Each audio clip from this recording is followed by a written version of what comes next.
O trovadorismo foi um movimento literário que surgiu na Idade Média do século XI na região da Provença, sul da França.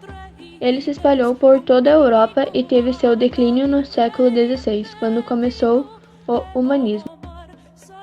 O trovadorismo foi um movimento literário que surgiu na Idade Média, no século XI, na região de Provença, sul da França. Ele se espalhou por toda a Europa e teve seu declínio no século XIV, quando começou o humanismo.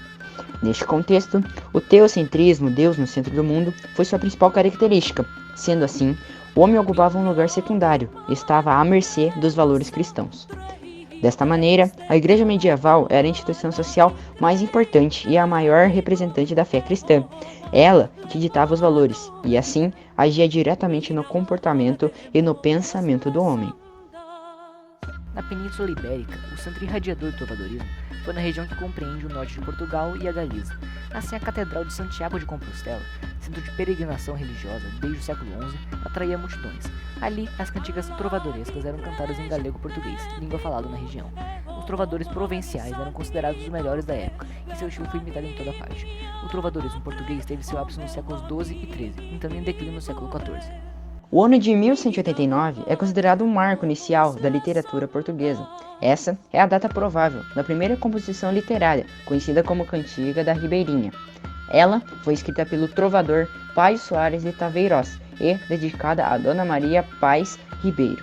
Em 1418, Fernão Lopes é nomeado chefe dos arquivos do Estado, guarda-mor da Torre do Tombo, e suas crônicas históricas tornam-se marco do humanismo em Portugal.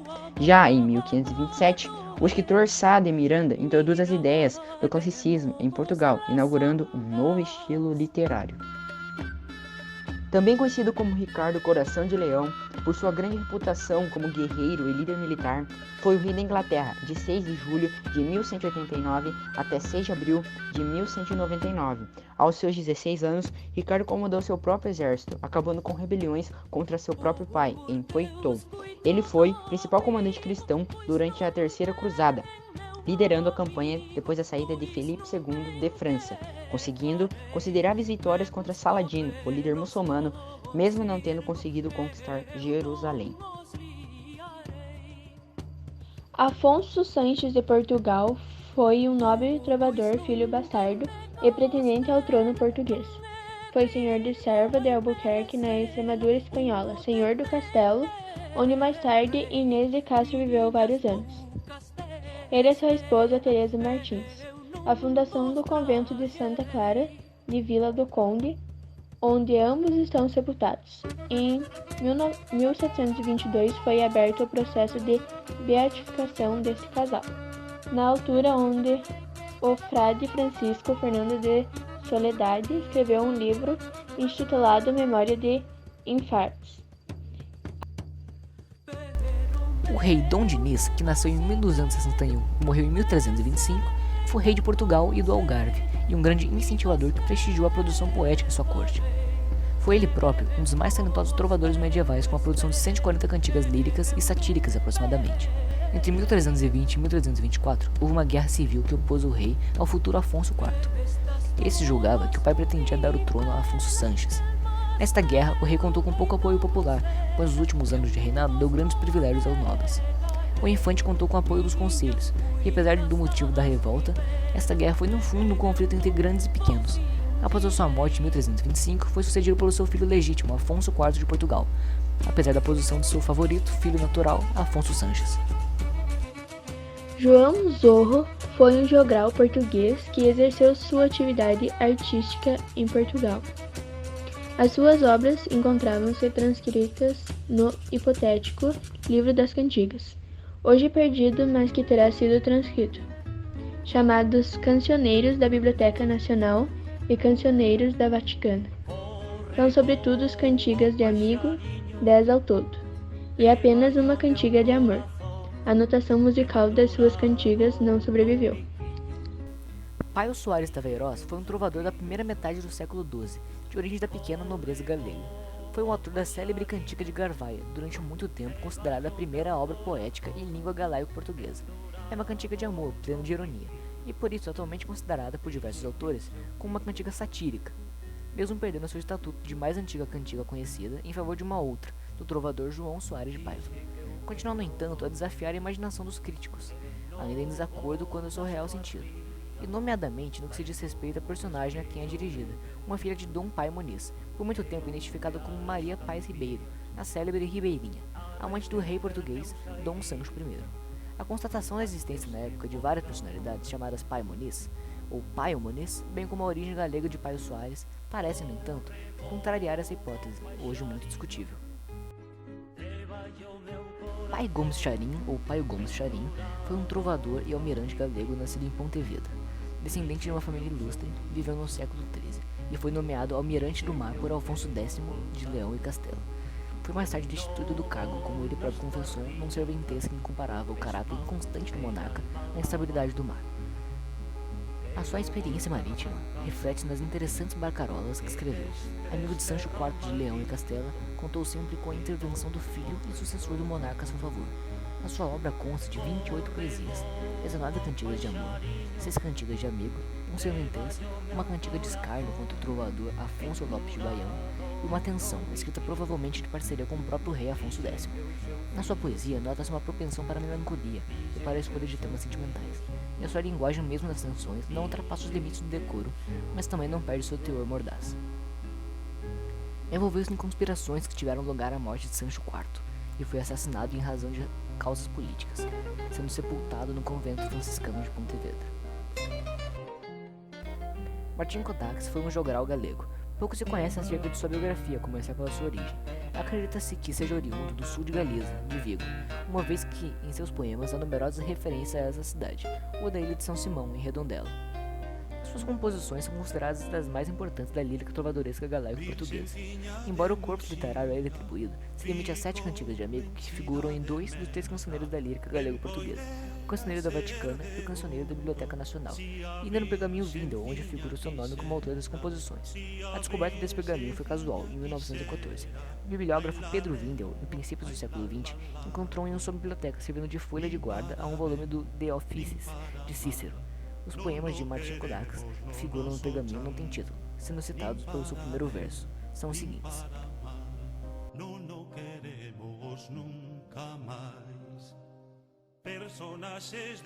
Pedro III de Aragão, denominado o Grande, foi rei de Aragão, conde de Barcelona, rei de Valência e rei consorte da Sicília, até a sua morte. Em 1280, o Grande derrotou uma rebelião liderada por Rogério Berengário III. Cancioneiros são os únicos documentos que restaram, são coletâneas de cantigas com características e escritas por diversos autores. São divididos em Cancioneiro da Vaticana. Se originou mais ou menos no século XIV, ele está na Biblioteca do Vaticano. É composto por 1.205 cantigas, feita pelos trovadores galego-portugueses. Cancioneiro Colossi Brancucci, ou também mais conhecido como Cancioneiro da Biblioteca Nacional. Manuscrito copiado na Itália no século XVI, por iniciativa do humanista Angelo Colossi, com base em outro manuscrito de origem medieval desconhecida. Contém 1.560 poemas de cerca de 150 trovadores galego-portugueses, compostos entre os séculos XII e XIV, nos gêneros lírica, amorosa e sátira. Cancioneiro da Ajuda se originou mais ou menos no século XIII, é constituído por 310 cantigas e é chamado assim por ter sido encontrado na biblioteca do Palácio da Ajuda, em Lisboa, estando lá até os dias atuais. Cancioneiro de Lisboa é um manuscrito que faz parte da coleção Ivo Cruz, que se encontra guardado na Biblioteca Nacional de Lisboa, em Portugal. É um dos 4 cancioneiros renascentistas de música portuguesa, juntamente com o Cancioneiro de Elvas, o Cancioneiro de Belém e o Cancioneiro de Paris. Esse cancioneiro é uma compilação de músicas, tanto seculares quanto sacras, dos séculos XV e XVI. Nenhuma das músicas faz referência ao nome do compositor, mas por comparação com outros cancioneiros, se sabe que algumas delas foram compostas por João de Anchieta, Pedro de Escobar e entre outros. Cancioneiro de Elvas é um manuscrito do século XVI com música e poemas da época renascentista. É uma das fontes mais importantes de música profana na Península Ibérica, com obras em português e castelhano. O manuscrito foi descoberto em 1928 na Biblioteca Municipal de Elvas, pelo musicólogo Manuel Joaquim e posteriormente publicado em 1940. No manuscrito há uma cantiga com o texto de um poema escrito por Dom Manuel de Portugal, dedicado à sua amada Francisca de Aragão. Sabe-se que o poema foi escrito por volta de 1555. Cancioneiro de Belém é um manuscrito português do início do século XVII, contendo música e poemas da época renascentista. Este pequeno cancioneiro é de apenas 18 canções. Estão registrados os únicos madrigais portugueses manuscritos de que se tem notícia, além de vilancetes, cantigas e 2 raros exemplos de vilancicos religiosos, um para o Natal e outro para Corpus Christi. Algumas dessas canções encontram-se duplicadas em outros manuscritos portugueses, como por exemplo no Cancioneiro de Elvas, em algumas edições impressas espanholas do século XVI, mas a maioria delas acham-se unicamente nesse manuscrito. O Cancioneiro de Paris é um dos 4 cancioneiros portugueses do século XVI que chegaram até nós. É uma importante fonte de música secular do Renascimento da Península Ibérica e o maior da música renascentista portuguesa. Contém 130 cantos profanos, sendo violâncicos e cantigas. Deles, 55 obras são polifônicas e as outras 75 obras têm apenas copiado a melodia. Todas as suas obras são anônimas, mas conhece-se que algumas delas foram elaboradas pelo compositor português Pedro de Escobar. Atualmente, é mais comum utilizar-se o termo cancioneiro para compilações de músicas tradicionais típicas de um país ou para compilações temáticas. Cantigas de amor. Originou-se na região de Provença. Estas cantigas apresentam uma expressão poética sutil e bem elaborada. Os sentimentos são analisados com mais profundidade, sendo o tema mais frequente o sofrimento amoroso. Algumas dessas cantigas falam sobre qualidades da mulher amada, se colocando em uma posição de submissão a ela, pois a mulher possuía o papel de suzerano e o poeta de vassalo. Cantigas de amigo. Originou-se na Península Ibérica. Nestas cantigas, o trovador procurava traduzir os sentimentos femininos, falando como se fosse uma mulher, pois nessa época a palavra amigo significava namorado ou amante. A mulher vive uma angústia muito grande, sentimento que é compartilhado com outros membros da família. Cantigas de Mozart e Escárnio. São cantigas satíricas e irreverentes em que reuniam versos que ridicularizavam os defeitos humanos. Nas de Escárnio ressaltam-se a ironia e o sarcasmo, e as de Mozart são agressivas, abertamente eróticas, são expressas de forma direta, chegando a usar termos chulos, podendo encontrar expressões com duplo sentido. Nascido em finais do século XIV, Fernão Lopes provavelmente nasceu em Lisboa, capital de Portugal. Durante sua vida, prestou serviços para a coroa portuguesa como escrivão e cronista, o que lhe garantiu uma posição melhor como cronista-mor do Reino de Portugal. Ficou responsável por escrever as narrativas de reis, eleito em 1418 como guarda-mor da Torre do Tombo em Lisboa. Fernão permaneceu no cargo até 1454. Considerado o pai da historiografia portuguesa, Fernão Lopes foi quem iniciou o movimento humanista no país. A prosa historiográfica de Fernão Lopes foi desenvolvida nas crônicas que escreveu, de onde se destacam essas 3.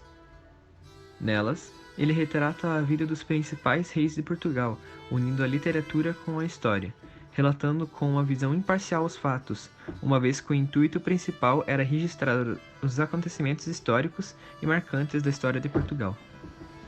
O teatro vicentino é o nome dado aos textos teatrais produzidos pelo dramaturgo português Gil Vicente, durante o período denominado Humanismo, 1434-1527.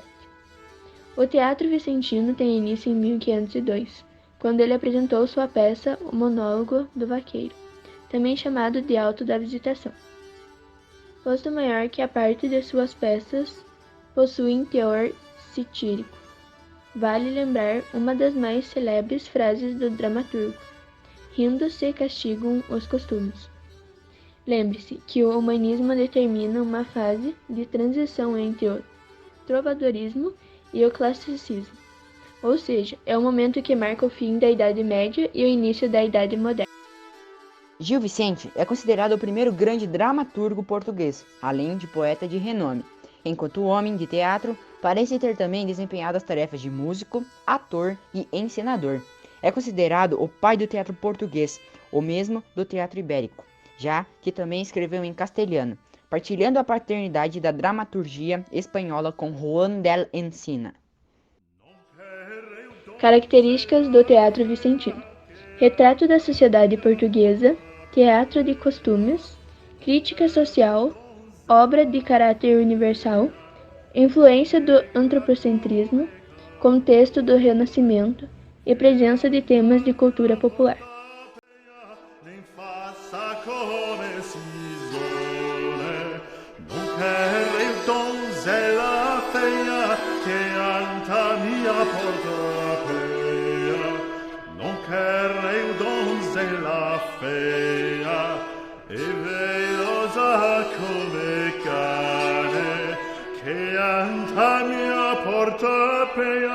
Nem faça como l'ermane